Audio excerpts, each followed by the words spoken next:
આકૃતિના પ્રકારો. માર્ચ 2008 માં 2 ગુણમાં આ સવાલ પૂછાઈ ચૂક્યો છે. ખાસ યાદ રાખજો, આઈએમપી સવાલ છે. એવું પૂછી શકે કે આકૃતિના પ્રકારો સમજાવો, જણાવો, આટલું પૂછી શકે. તો એમાં પહેલો પ્રકાર છે ચિત્રાકૃતિ. સામાન્ય કોઈ પણ માહિતી આપેલી હોય, એકદમ સામાન્ય માહિતી હોય, સામાન્ય વસ્તુ રજૂઆત કરવાની હોય ત્યારે ચિત્રાકૃતિ આવે.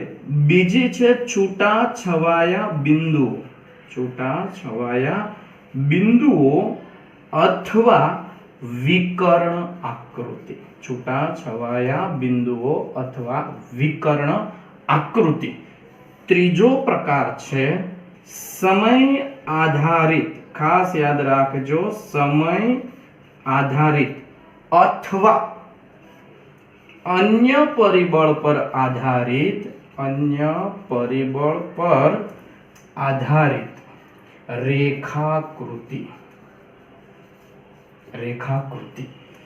ચોથું આપણે યાદ રાખવાનું છે વર્તુળ આકૃતિ. પાંચમું આપણે યાદ રાખવાનું છે વૃતાંશ આકૃતિ.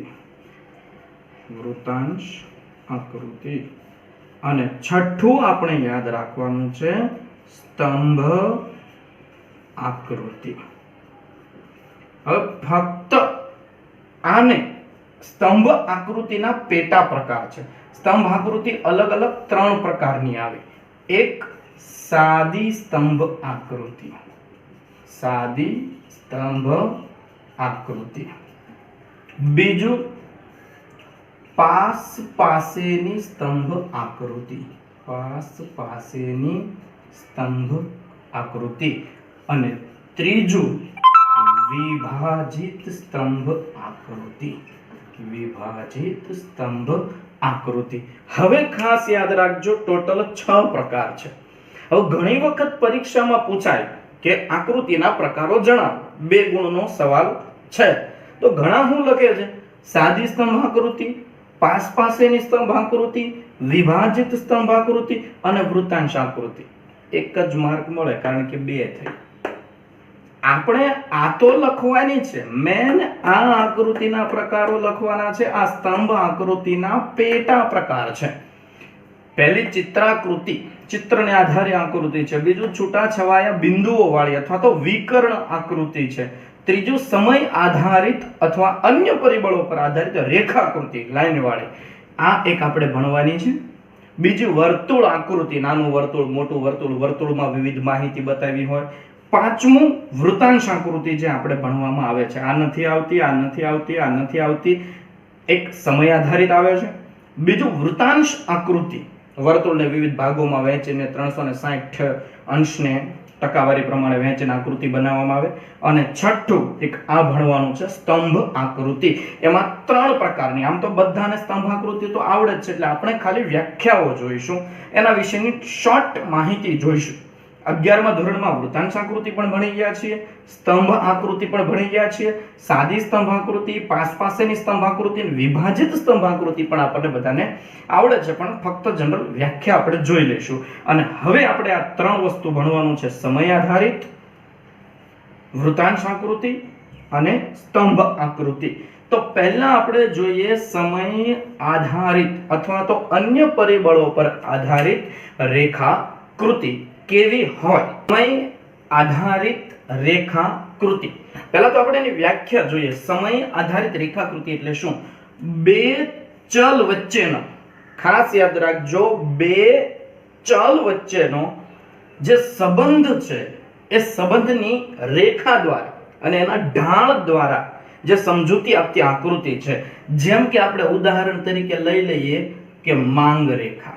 આપણે 11મા ધોરણમાં બહુ સારી રીતે ભણી ગયા છીએ. માંગ રેખા, પુરવઠા રેખા. આમાં કયા 2 ચલ હોય? તો ખબર છે કે એક ચલ હોય છે કિંમત, બીજો ચલ હોય છે માંગ. આમાં કયા 2 ચલ હોય છે? તો કે એક ચલ હોય છે કિંમત, બીજો ચલ હોય છે પુરવઠો. ખાસ યાદ રાખજો કે 2 ચલ બે ચલ હોય, જેમ કે એક ચલ સમયગાળો હોય અને એક ચલ કંઈક બીજી માહિતી આપી હોય, સાક્ષરતા આપી હોય, વસ્તી આપી હોય, એવું હોય, તો ખાસ યાદ રાખજો કે સમય આધારિત કીધું છે, ખાસ યાદ રાખજો સમય આધારિત બે ચલ વચ્ચેના સંબંધ, એટલે થઈ ગયા બે ચલ, કિંમત અને માંગ. કેવો સંબંધ છે કિંમત અને માંગ વચ્ચે? સીધો, કિંમત વધે તો માંગ વધે નહીં. કિંમત અને માંગ વચ્ચે વ્યસ્ત સંબંધ છે કે કિંમત વધે તો માંગ ઘટે અને કિંમત ઘટે તો માંગ વધે, અને પુરવઠા અને કિંમત વચ્ચે સીધો સંબંધ છે. તો બંને વચ્ચેનો સંબંધ બતાવ્યો. અને એની રેખા અને ઢાળ આપણે ભણતા હતા 11મા ધોરણમાં કે આ x આ y અહીંયા દર્શાવવામાં આવતી હતી કિંમત, અહીંયા દર્શાવવામાં આવતી હતી માંગ. કિંમત અને માંગ. અને આપણે બતાતા હતા કે જેમ કિંમત વધે એમ માંગ ઘટતી જાય છે અને કિંમત ઘટે એમ માંગ. તો આપણે જોતા હતા કે આનો ઢાળ ઋણ ઢાળ છે, પુરવઠા રેખાનો ઢાળ ધન ઢાળ છે. આપણે જોતા તો ઢાળ બતાવ્યું, બંને વચ્ચેનો સંબંધ બતાવ્યો. આ વધે છે તો આ ઘટે છે, આ ઘટે છે તો આ વધે છે, વ્યસ્ત સંબંધ કીધો. તો યાદ રાખજો કે સમય આધારિત રેખાકૃતિ શું છે? તો કે બે ચલ, કયા કયા? કિંમત અને માંગ અથવા અન્ય કોઈ પણ. શું બતાવે? કેવો સંબંધ છે, અને એની રેખા અને ઢાળ, ઋણ ઢાળ, ધન ઢાળ, કેવો ઢાળ છે? તો યાદ રાખજો બે ચલ વચ્ચેના સંબંધની રેખા અને તેના ઢાળ દર્શાવતી આકૃતિ એટલે સમય આધારિત રેખાકૃતિ. આમાં બે પ્રકારના ચલ આવે, એક સ્વતંત્ર ચલ અને બીજો પરતંત્ર ચલ. ખાસ યાદ રાખજો બે પ્રકારના ચલ આવે, એક સ્વતંત્ર ચલ અને બીજો આવે પરતંત્ર ચલ.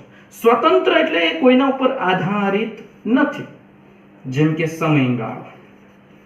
સમયગાળાની અંદર વીક હોય, મહિનો હોય, અઠવાડિયું હોય, દાયકો હોય, શતક હોય, કોઈ પણ હોઈ શકે. સમયગાળો, પ્રદેશ, ક્ષેત્ર સ્થિર છે તો એ સ્વતંત્ર ચલ, અને એ હંમેશા બતાવવામાં આવે છે x ધરી પર. ખાસ યાદ રાખજો, સ્વતંત્ર ચલ હંમેશા x ધરી પર અને પરતંત્ર ચલ હંમેશા y ધરી પર. આને આધારિત કહેવાય.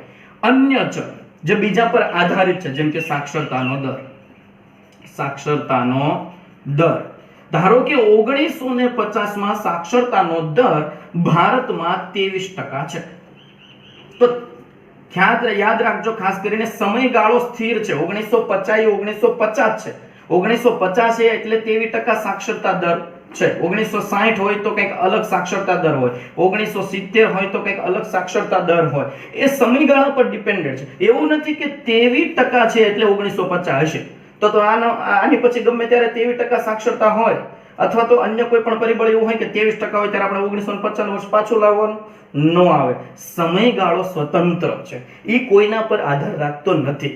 પ્રદેશ સ્વતંત્ર છે, કોઈના પર આધાર રાખતું નથી. એટલે એ સ્વતંત્ર ચલ હંમેશા x ધરી પર હોય. અહીંયા સ્વતંત્ર ચલ હોય, અહીંયા પરતંત્ર ચલ. ખાસ યાદ રાખજો, સ્વતંત્ર ચલ x ધરી પર અને પરતંત્ર ચલ y ધરી પર. હવે એક ઉદાહરણ દ્વારા ભણીએ. જ્યારે સતત આવૃત્તિ આપી હોય સમયગાળા, આપણે કીધું છે કે સમય આધારિત રેખા આકૃતિ, કે જ્યારે સતત માહિતી સમયગાળામાં આપી હોય. ક્વેશ્ચન નંબર 48, સ્તંભાલેખ પણ પૂછાઈ શકે. સમય આધારિત તમને તો કોઠો આપેલો જ હોય એટલે પાકું કરવાનું જ નથી, આકૃતિ દોરીને વિશ્લેષણ જ કરવાનું છે.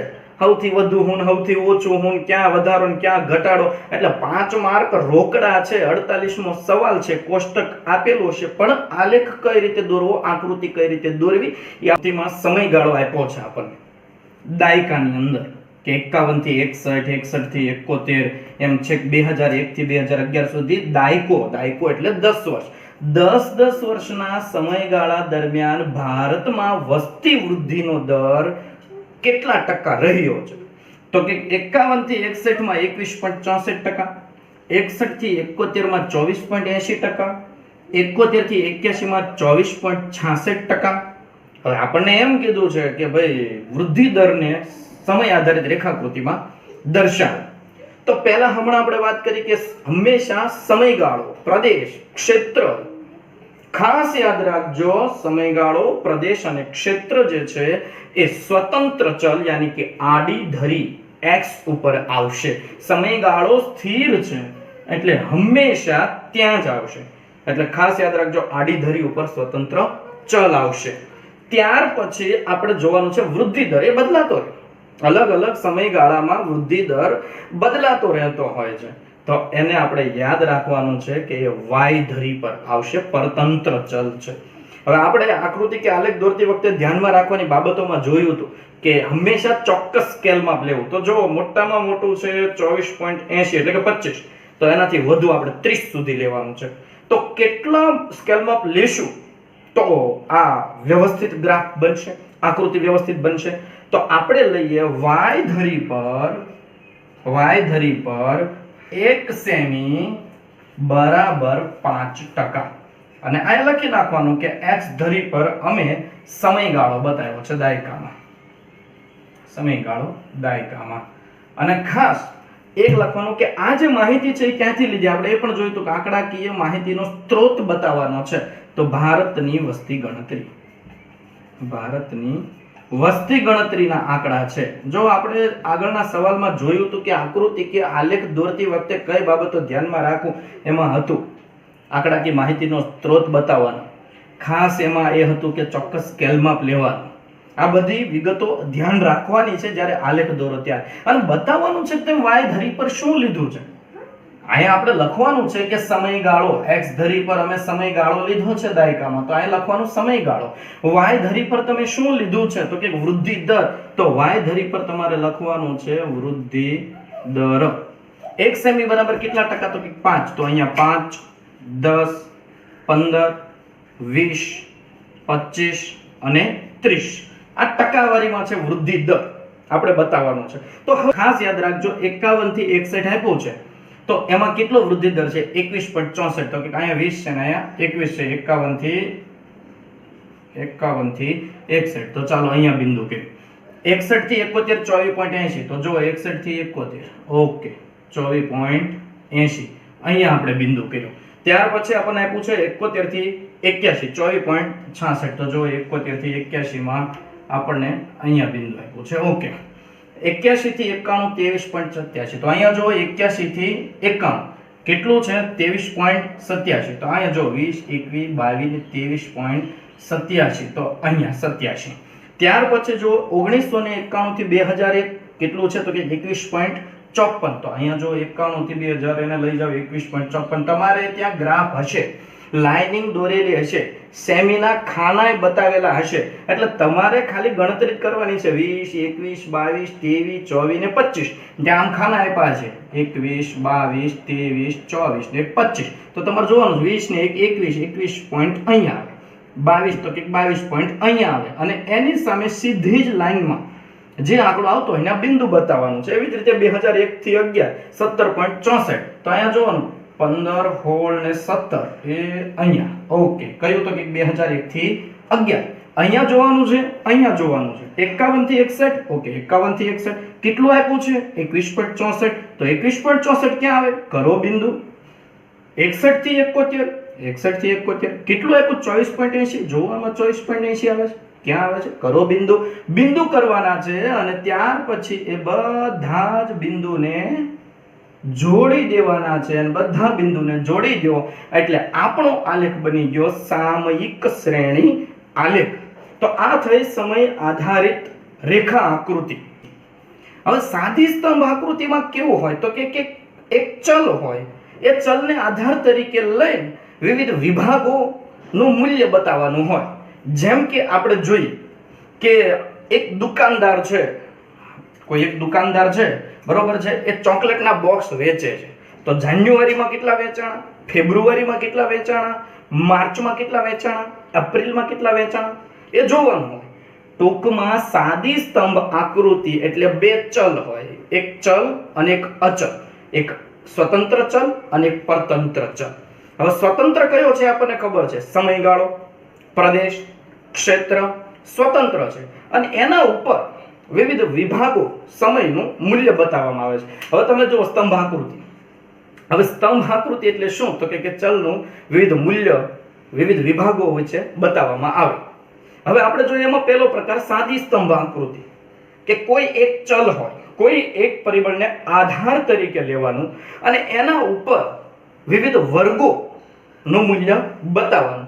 જેમ કે આપણે એક ઉદાહરણ લઈએ, કોઈ દુકાનદાર છે એ જાન્યુઆરી મહિનામાં, ખાસ યાદ રાખજો, જાન્યુઆરીમાં 25 બોક્સ વેચે છે, ફેબ્રુઆરીમાં 30 બોક્સ વેચે છે, માર્ચમાં 10 બોક્સ વેચે છે, એપ્રિલમાં 5 બોક્સ વેચે છે, મેમાં 50 બોક્સ વેચે છે અને જૂનમાં શાળાઓ ખુલ્લે એટલે 70 બોક્સ વેચે છે. એટલે ખાસ યાદ રાખવાનું છે આપણે કે અહીંયા તમને સમયગાળો આપ્યો છે મહિનાઓમાં, જાન્યુઆરી, ફેબ્રુઆરી, માર્ચ, એપ્રિલ. એટલે આપણને બધાને ખ્યાલ છે કે આ ધરી જે છે એ એક્સ છે અને આ ધરી જે છે એ વાય છે. અહીંયા પરતંત્ર ચલ આવે અને અહીંયા સ્વતંત્ર ચલ આવે. સ્વતંત્ર ચલ એટલે ખાસ યાદ રાખવાનું છે. અહીંયા આવશે સમયગાળો. અહીંયા જાન્યુઆરી મહિનો, ફેબ્રુઆરી મહિનો, માર્ચ મહિનો, એપ્રિલ મહિનો, મે મહિનો, જૂન મહિનો, મહિનાઓ આવશે. હવે સૌથી મોટી સંખ્યા 70 એટલે આપણે અહીંયા 80 સુધી બતાવવાનું છે. તો 1 સેમી બરાબર આપણે 10 વર્ષ લઈએ તો અહીંયા 10 બોક્સ લઈએ તો 10, 20, 30, 40, 50, 60, 70, 80 એમ ગ્રાફમાં અહીંયા લખવાનું, ચોક્કસ સ્કેલમાં. બાકી સાદી સ્તંભ આકૃતિમાં બીજું કશું નથી. એક ચલ છે ને એના ઉપર વિવિધ વર્ગોનું મૂલ્ય બતાવવામાં આવે છે. હા, એક વસ્તુ યાદ રાખવાનું, દરેક સમયગાળાનો અલગ સ્તંભ હોવો જોઈએ. પછી જાન્યુઆરી, ફેબ્રુઆરી, માર્ચ, એપ્રિલના બધાનો એક સ્તંભ કરી નાખ્યો, ચાલો, આમ ચાલે નહીં. આ યાદ રાખજો, દરેક સમયગાળાનો એક સ્તંભ હોવો જોઈએ. દરેક સ્તંભની પહોળાઈ, જો આ સ્તંભની પહોળાઈ આટલી છે તો બીજા સ્તંભની પહોળાઈ પણ એટલી જ રાખવાની. બે સ્તંભ વચ્ચે અંતર પણ સરખું જ રાખવાનું, કારણ કે પહોળાઈ કોઈ મૂલ્ય બતાવતું નથી. અને હા, ઊંચાઈ સરખી ન રાખતા, નકર જાન્યુઆરીમાં 20 બોક્સ, ફેબ્રુઆરીમાં 20, માર્ચમાં 20, એપ્રિલમાં 20 કે છે, બધા થાંભલા સરખા કઈ ના, આમ નહીં ચાલે. ઊંચાઈ જે તે ચલનું મૂલ્ય બતાવે છે એટલે ઊંચાઈ ઓછી વધુ હોઈ શકે, પણ પહોળાઈ એક સરખી જ રાખવાની છે. બે સ્તંભો વચ્ચે અંતર એક સરખું જ રાખવાનું છે. અને ખાસ કરીને માહિતી બતાવવાની છે, અહીંયા ચોક્કસ સ્કેલમાં બતાવવાનું છે. અહીંયા શું લખ્યું છે એ બતાવવાનું છે. પૂરું થઈ ગયું. આ સાદી સ્તંભ આકૃતિ. એવી જ રીતે એનો બીજો પ્રકાર છે પાસેની સ્તંભ આકૃતિ. એમાં એક ચલ હોય, એના ઉપર બે કે તેથી વધુ વર્ગો. આપણે કેમ અહીંયા ખાલી ચોકલેટ બોક્સનું વેચાણ છે, એક ચોકલેટ બોક્સનું વેચાણ છે, જાન્યુઆરીમાં એટલું, ફેબ્રુઆરીમાં એટલું. હવે અહીંયા બે ચલ થઈ જાય. ગ્રામ્ય વિસ્તારમાં કેટલું અને શહેરી વિસ્તારમાં કેટલું. આ થઈ ગયા બે, થઈ ગયું, બે મૂલ્ય થઈ ગયું. આ ચલ તો એક જ રહ્યો, જાન્યુઆરી. પણ જાન્યુઆરીમાં ગ્રામ્ય વિસ્તારમાં કેટલા બોક્સ, શહેરી વિસ્તારમાં કેટલા બોક્સ વેચાણ, તો એક સ્તંભ આપણે ગ્રામ્યનો બતાવશું અને એક સ્તંભ આપણે શહેરનો બતાવશું. અથવા તો મધ્યમ બોક્સનું વેચાણ, મોટા બોક્સનું વેચાણ, નાના બોક્સનું વેચાણ, તો 3 થાંભલા બનાવશું, એક મધ્યમનો, એક નાનાનો અને એક મોટાનો. 3 સ્તંભ. અને હા, પાસેની સ્તંભ આકૃતિ બનાવીએ ત્યારે ખાસ યાદ રાખવાનું છે કે કોઈ પણ, ધારો કે ગ્રામ્યમાં જાન્યુઆરીમાં 25 છે અને શહેરીમાં 30 બોક્સ વેચાય છે, તો અહીંયા આપણે બતાવ્યો કે ધારો કે આ એક સ્તંભ આપણે ગ્રામ્યનો લીધો 25 અને આ એક સ્તંભ આપણે શહેરનો લીધો 30. તો હું શું આમના બંને કોર જ રાખવાના? નહીં. ગ્રામ્ય શહેરી વિસ્તારનો જે અલગ અલગ રંગ દ્વારા બતાવાય, શેડ દ્વારા બતાવાય. ખાસ યાદ રાખજો, રંગ દ્વારા અથવા શેડ દ્વારા બતાવાય. એટલે બીજો પ્રકાર આપણો થશે પાસેની સ્તંભાકૃતિ. સ્તંભાકૃતિ એટલે ખાસ યાદ રાખજો, બે સ્તંભ બતાવ્યા, પણ એક ગ્રામ્યનો છે ને એક શહેરનો છે. ખબર કેમ પડે કે એક ગ્રામ્યનો છે એક શહેરનો છે? આમાં કયો ગામડાનો કયો શહેરનો?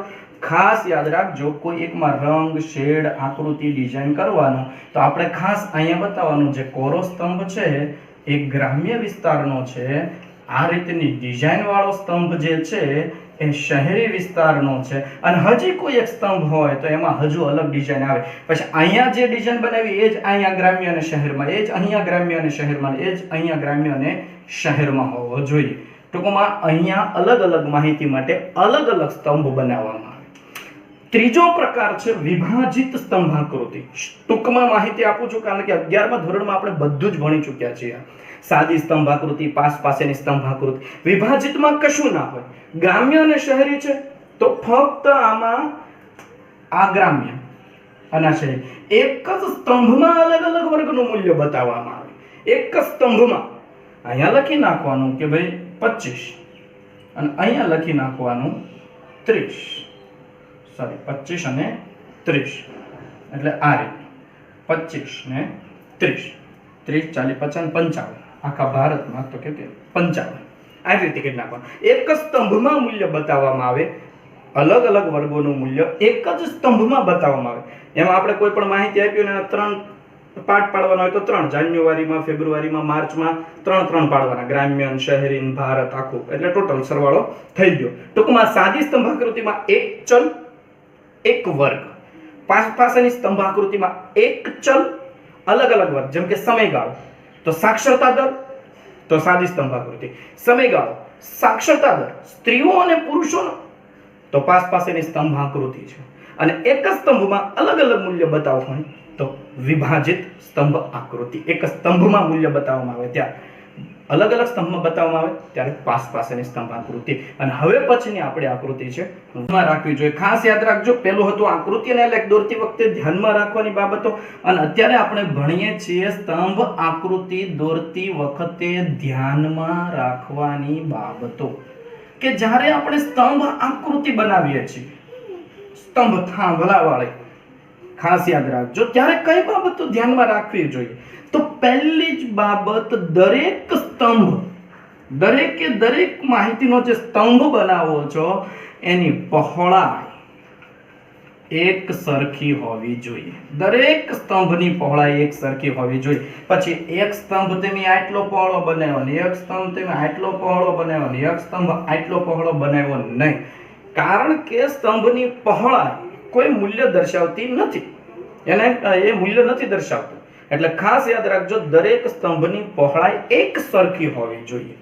બીજું, ઊંચાઈ ક્યારે એક સરખી લેતા નહીં, લંબાઈ ક્યારે એક સરખી લેતા નહીં. લંબાઈ અને ઊંચાઈ ચલના મૂલ્યના પ્રમાણમાં હોવી જોઈએ. યાદ રાખજો, મૂલ્યના પ્રમાણમાં ઊંચાઈ હોવી જોઈએ. જેમ કે સચિને મારેલી સદીઓ,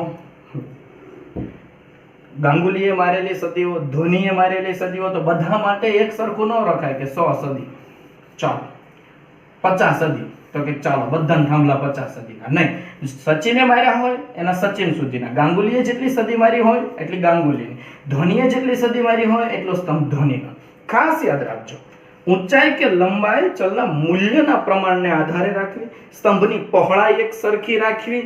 બીજી વસ્તુ ખાસ, હંમેશા બે સ્તંભ વચ્ચે અંતર, ધારો કે આ આપણી આકૃતિ છે તો આ ઉગમ બિંદુ છે, આ y ધરી છે, આ x ધરી છે. ખાસ જોજો, તો પહેલો સ્તંભ અને ઉગમ બિંદુ વચ્ચે તમે આટલું અંતર રાખ્યું છે, તો બીજો સ્તંભ વચ્ચે, પહેલો અને બીજા સ્તંભ વચ્ચે એટલું જ અંતર રાખવાનું છે. બીજા અને ત્રીજા સ્તંભ વચ્ચે પણ તમારે એટલું જ અંતર રાખવાનું છે. એક, પહોળાઈ એક સરખી હોવી જોઈએ દરેક સ્તંભની. બીજું, ઊંચાઈ જે તે ચલના મૂલ્યના પ્રમાણમાં હોવી જોઈએ. ત્રીજું, પહેલા સ્તંભ અને ઉગમ બિંદુ વચ્ચે અંતર છે એટલું જ અંતર દરેક સ્તંભ વચ્ચે અંતર સરખું હોવું જોઈએ. સરખું એટલે કેવું? ઉગમ બિંદુથી પ્રથમ સ્તંભ વચ્ચે જેટલું અંતર છે એટલું તે પહેલાથી બીજા, બીજાથી ત્રીજા, ત્રીજાથી ચોથામાં હોવું જોઈએ. દરેક સ્તંભ વચ્ચે અંતર સરખું હોવું જોઈએ. પહોળાઈ સરખી હોવી જોઈએ. ઊંચાઈ હંમેશા ચલના મૂલ્યને આધારે હોવી જોઈએ. ચોથી બાબત અગત્યની, દરેક સ્તંભ x ધરી પર બતાવવો. જો કે હવે દરેક સ્તંભ x ધરી પર દોરવો. હવે એવું નથી, હવે કમ્પ્યુટરાઇઝ આલેખ આવી ગયા એટલે કદાચ આડી y ધરી પર પણ સ્તંભ બતાવે, આખા આકૃતિ જે છે એ આડી આકૃતિ બનાવે. પણ અહીંયા આપણે બને ત્યાં સુધી x ધરી પર સ્તંભ દોરવાનો છે. આ ખાસ યાદ રાખવાનું છે. અને ખાસ માહિતી ક્રમમાં જ બતાવવી. ખાસ યાદ રાખજો, સ્તંભ હંમેશા માહિતીના ક્રમમાં, ખાસ યાદ રાખજો, માહિતીના ક્રમમાં સ્તંભ દોરવા. ખાસ મોસ્ટ આઈએમપી ક્વેશ્ચન છે કે સ્તંભ આકૃતિ બનાવો ત્યારે કઈ બાબતો ધ્યાન, માહિતીના ક્રમમાં. એટલે ધારો કે આપણને અહીંયા કોષ્ટક આપ્યું છે કે સચિન, ગાંગુલી, ધોની, સહેવાગ, કેટલી સદી? તો કે આની 99, આની 95, આની 98, આની 72. તો પહેલું કોની માહિતી આપી છે? સચિનની. તો પહેલો સ્તંભ સચિનનો જ બનાવો. બીજી કોની આપી છે? ગાંગુલીની. તો બીજો સ્તંભ ગાંગુલીનો જ બનાવો. માહિતીના ક્રમમાં જ સ્તંભ દોરવાના. એવું નહીં રાખવાનું કે સૌથી વધુ કોને મારી? સચિન, હાલો સચિનનો સ્તંભ બનાવો. બીજું ધોનીએ ધોનીનો સ્તંભ બનાવો. ત્રીજું ગાંગુલીએ ગાંગુલીનો સ્તંભ બનાવો. સહેવાગે સહેવાગ. એવું કરવાનું નથી. એટલે ખાસ યાદ રાખજો, માહિતી જે ક્રમમાં આપવામાં આવી છે એ જ ક્રમમાં સ્તંભ દોરવાના છે. હવે સમજાણું? સ્તંભ આકૃતિ દોરતી વખતે કઈ બાબત ધ્યાનમાં રાખવી? દરેક સ્તંભની પહોળાઈ એક સરખી હોવી જોઈએ. ખાસ યાદ રાખજો, ઊંચાઈ એક સરખી કરી નાખતા નહીં, નકર આલેખમાં જે બતાવવાનું છે રે એ જશે. બીજું, ઊંચાઈ અને લંબાઈ જે તમને ચલનું મૂલ્ય આપ્યું છે એના આધારે. ત્રીજું, દરેક સ્તંભ વચ્ચે સરખું અંતર. ઉગમ બિંદુથી પહેલો, પહેલાથી બીજો, બીજાથી ત્રીજો એક જ સરખું અંતર. અને ખાસ સ્તંભ એક્સ ધરી પર દોરવાના છે અને માહિતીના ક્રમમાં જ દરેક સ્તંભ દોરવાનો છે, સૌથી વધુ ને સૌથી ઓછું નહીં. હવે ખાસ આ તો તમે જોઈ લીધું, પણ વિશ્લેષણ કઈ રીતે કરવું? તો શું કરવાનું? સૌથી વધુ રન કોને માર્યા? સચિને. સચિને સૌથી વધુ સદી મારી છે. સૌથી ઓછી સહેવાગે મારી છે. પછી આ રીતે વિશ્લેષણ કરવાનું છે, કોને કોને કેટલી સદી મારી. એક્સ ધરી પર ક્રિકેટરના નામ દર્શાવેલ છે, વાય ધરી પર ક્રિકેટરની કેટલી સદી મારી એ દર્શાવેલ છે. સ્કેલમાં આટલું લીધેલું છે કે 1 સેમી બરાબર 10 સદી, 1 સેમી બરાબર 20 સદી સ્કેલમાં લીધેલું છે. આ વિશ્લેષણમાં લખવાનું છે તમારે, બાકી કાંઈ કરવાનું નથી. સૌથી વધુ કોને, સૌથી ઓછું કોને, વધારો ક્યાંથી, ઘટાડો ક્યાંથી, એક્સ ધરી પર શું, વાય ધરી પર શું, સ્કેલમાં શું. એટલે વિશ્લેષણ થઈ ગયું. 5 માર્ક્સ રોકડા છે. આ ગ્રાફની અંદર આપણે 5 માર્ક્સ રોકડા છે. તમને એમ કોઈ કોષ્ટક આપ્યું હોય ને આલેખ દોરવાની કે આલેખ દોરવાનો, સૌથી વધુ ઓછું, વધારો ઘટાડો, એક્સ ધરી વાય ધરી લખી નાખો એટલે